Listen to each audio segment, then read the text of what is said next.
So if I'm Carl at the end of that, I'm like, yeah, you failed. You tried to torture Michael incessantly until she agreed to go along with you. So nope, Carl, didn't learn anything. Carl grades on a curve.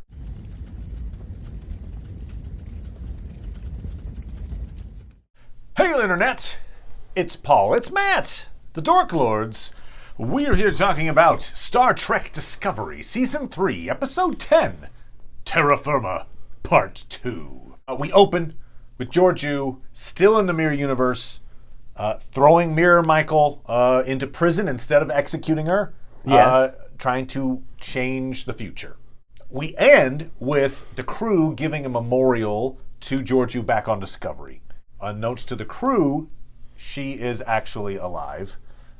She's been sent to a time in the Prime Universe that won't cause her cells to explode, and we'll talk about how that happens. But that's our beginning and end. Paul, what did you think about this episode, good sir? I was fine with it. They had to do something with her, and so they did. You know, they had to get her off the show, basically, and so that's what happened.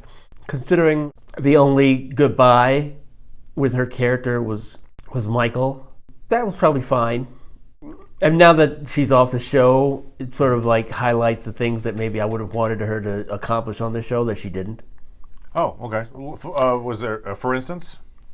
No, I just, ultimately, she was sort of a different tactical, part of the ship. So, and she was certainly kept, she was critical of members of the crew, and, she kind of did her own thing, but maybe, maybe it would have been, if more people had established a relationship where it would have more meeting her leaving, and I think I got you, right. There was certainly enough storylines for that not to happen, but I'll say that the farewells at least were not overly nostalgic in a way that made it seem false. Like, I could believe the things that were said about her. I'm like, okay, that's the kind of thing.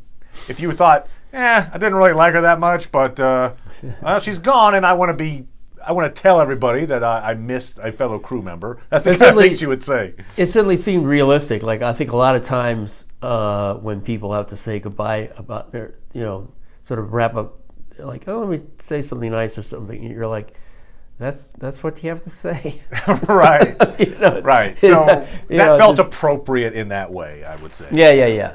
But you're right. Other than with Michael, and maybe a bit with Saru, we didn't see much of a real connection between Georgiou and the rest of the crew. And so, maybe the emotional weight was lost a bit on, oh, she's gone, oh no. Maybe actually really doing more of a summing up actually would have been nice. It's like most of the members of that crew knew both Georgious. Oh, good point.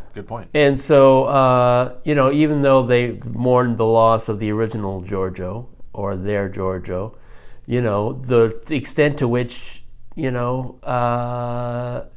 was a different Georgiou, I think they could have made more out of that, perhaps. Yeah, maybe it reminded them of the loss. Leaving the show. Yeah. It kind of re-triggered that sense of loss they had at their the original Georgiou. Yeah, maybe that's something they could have said, like the first Georgiou did X and she did Y, and that was kind of, however they would have felt about it. Right. We find out that, as we had theorized, Carl, the entity on the planet, is indeed the guardian of forever, hearkening back to City on the Edge of Forever episode. And you know what, they had to give a little reasoning as to why Carl is where he is instead of back on the planet that we knew him from the original series. And I liked it. I thought it was reasonable. They're like, look, there was a temporal war, and people started using the portal to go back in time and kill their enemies, so I had to go into hiding. All right, I'm good with that. That works. And so we find out that this, as you put it, It's a Wonderful Life scenario for Georgiou has been a test, a morality test, which she passes, and so Carl sends her to a more appropriate time that will keep her alive. It's in the Prime Universe. she says, "I don't want to go back to there." Terra. And he's like, "No. I'm going to send you back there." So perhaps we can address it now since we brought it up, because really she weighed better by the skin of her teeth. Oh yeah. Okay. Well, all right. Well, if you want to go down this road, I do. Okay. Do it now. Do it now.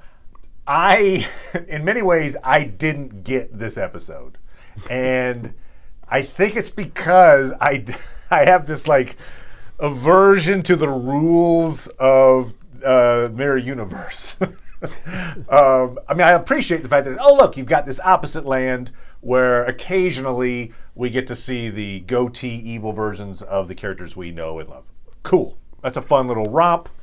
But like, I'm perplexed. This episode in particular with the morality test. So, Georgiou, we see that if we go back, take part 1 and part 2, Michael tries to assassinate Georgiou and fails. And so Georgiou, in the original timeline, executed Michael because of that. She apparently decapitated her. And so this time around, she's like, you know what? I'm not going to execute you because I'm informed. My morality is informed by the fact that I've been in the Prime Universe and I see a better way than simply killing off the people that try to kill me.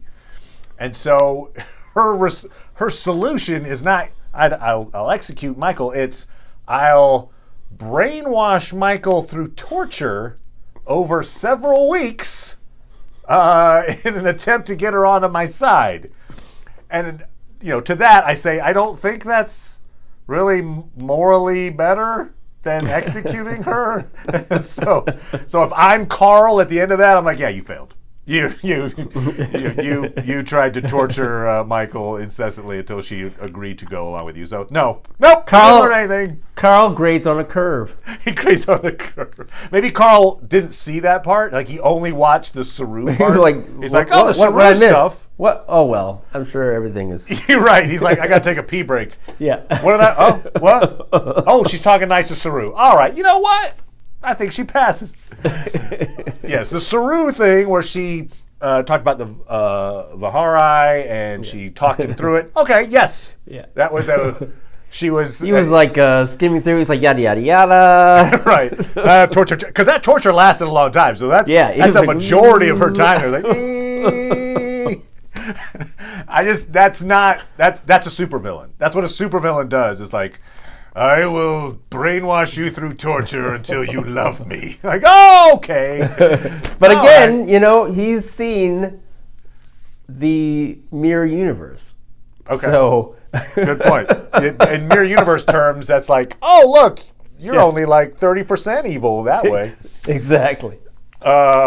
So that's weird. I didn't get that, but okay. She's having to play by the Mirror Universe rules because she's stuck. In her mind, she's stuck there. Right? She's there for 3 months in her mind. She has 3 months of bio data. So there was probably a point in time where she's like, I guess I'm stuck here. All right. Might as well make the most of it.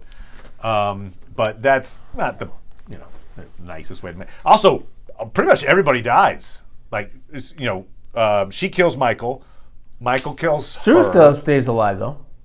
What's that? Saru stays alive.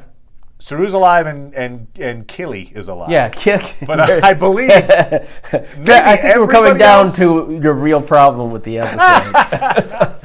Oh, Killy. Basically, if you have straight hair, you're evil. Apparently, is how that works. Like, I'm the straight hair version of myself, evil. But yeah, so like a ton of people died. That bit where, in order to prove her loyalty, Georgiou says to Michael, "All right, you got to kill off all of your co-conspirators." And Michael comes back, is like, bloop! And there's like, I don't know, 15 pins that she drops. And then she kills Detmer. You're like, oh! And it's not like Georgiou was surprised by that either. She was so like, nope. Everybody? Is there somebody to your right? Maybe you need to prove it to me? Because I'm good. I'm well informed by my Prime Universe. I just insist that you murder everyone who's against me. What? Who wouldn't do that? She failed the test. All right, never mind. She even says, I failed, didn't I? So she's like, yeah, I goofed this. And Carl's like, nah, that's fine. Yeah, no. No. So, so she gets sent to I'm looking at her contract here, and no. No, apparently fail. you've got another season on another show. In fact, Carl does kind of play it like a promo. He's like, where I'm sending you, there's gonna be some bumps in the road. Yeah. It's gonna be a wild time. There's gonna be hijinks right here on CBS All Access. Anyway, I'll see you guys. Can Michael come with me? What? No. Her no. contract says right here that she's on this show. I think he even says something like she's right where she needs to be. Yeah, which is like she's on this show. Let's like get this I'm going to straight. show you again the theme, the opening theme in the show. Yep, there she is. So no, she stays. You go. Anyway, so yes, she's on. Apparently, the Section 31 show is production, and she has left the show.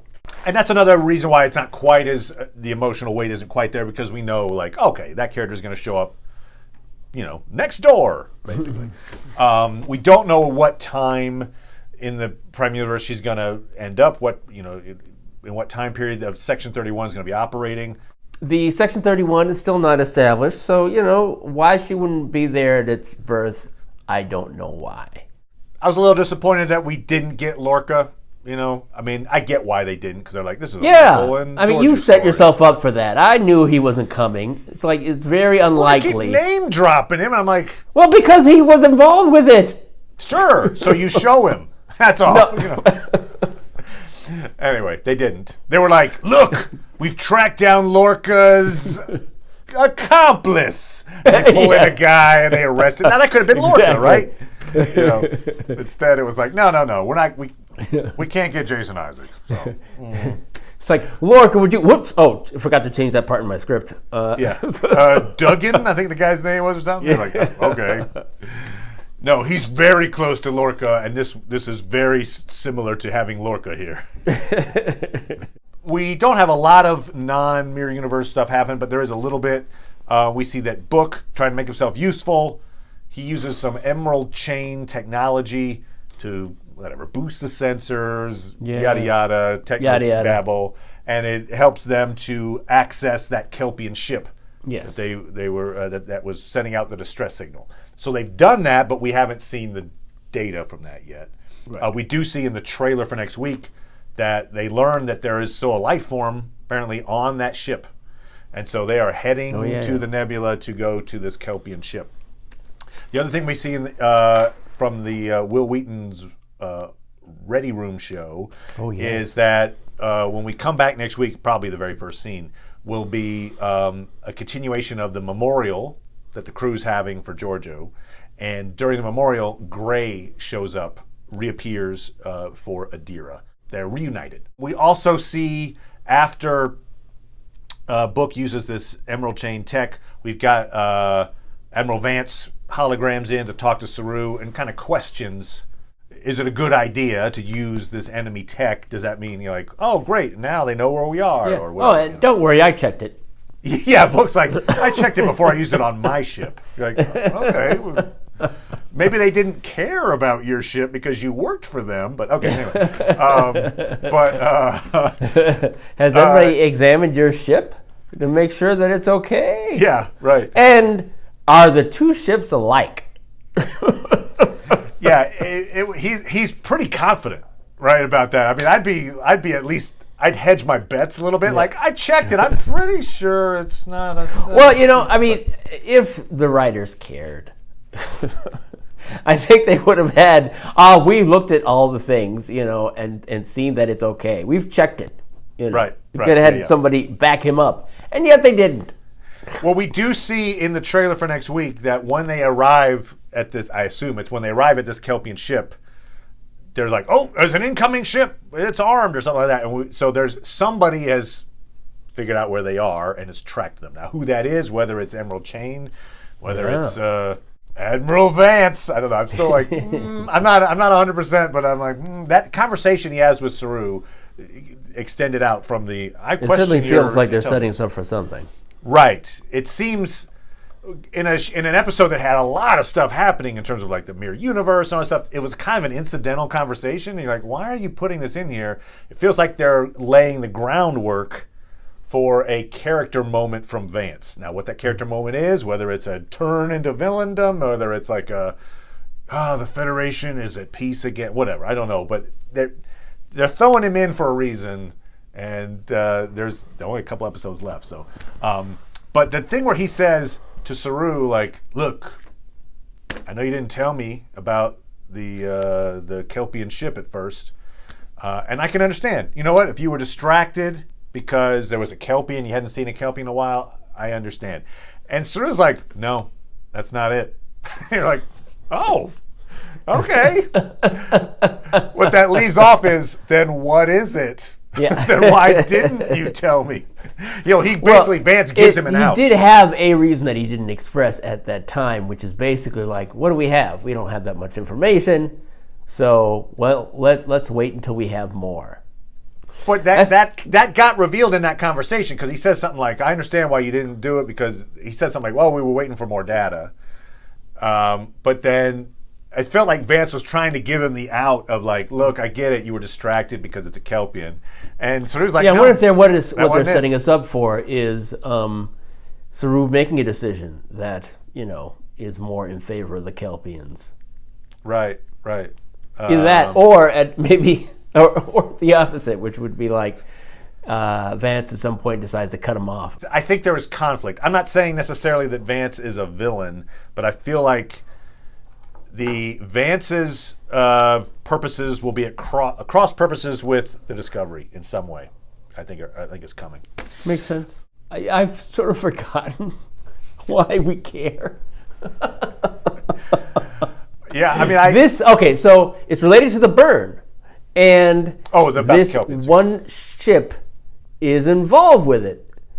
And so if we can find that out, right. I guess it means because we spent so much time on the dilithium problem, I guess, is what it, I mean, they could do a little bit, especially next episode, to remind us, what it might mean if we find this ship. I think what's important about it is its presence in this nebula predated the burn. It's also from the area where the burns apparently originated. Right. And so perhaps if it was sending out data, maybe it was also receiving data, and you can get like a firsthand appraisal of what happened during the burn. You can like check their sensor logs, and you're like, oh, look, this giant ship showed up and then set off a bomb and left. Whatever, I don't know.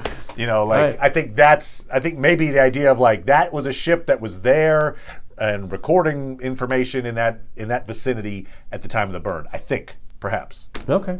Because otherwise, you're right. It seems disconnected. Like, oh yeah, it has nothing to do with the burn. I mean, they spent so much time on it. It's like, wow, we need to find the answer to this question, and it turns out that it's physical anomaly that we have to solve, and not anything doing with people having information. So they'll have to reset. See. You're right, though, because they've spent 2 episodes where they're really not dealing with it at all, and so now you got to be like, okay. Well, if you think about the previous episode was with his brother or whatever, but that's more. Let's get the information. Let's get the information. Let's get the information. It's a long time without it. Yep.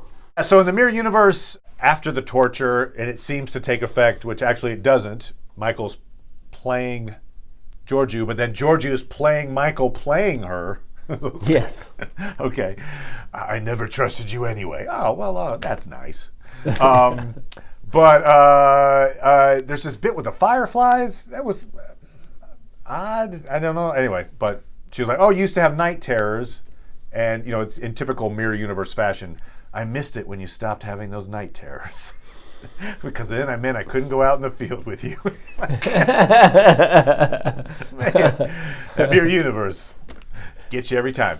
No wonder it's, Michael thinks she's weak. She should have said, I missed it when you stopped getting those, night terrors. That's why I like to torture you. That's why I like to torture you. I like it when you're afraid. It was an interesting romp into the mirror universe. I just didn't get the I've learned my life lessons, and therefore I see how much better I am as a person because I spent time in the Prime Universe. Right. Well, you don't want her to be too good when she go back into her own show either. Okay. Fair enough. You still want her to have something left in her arc. I think, next episode we're going to check out this Kelpian ship, what this life form is on there. I think it will inform what's happening with the burn.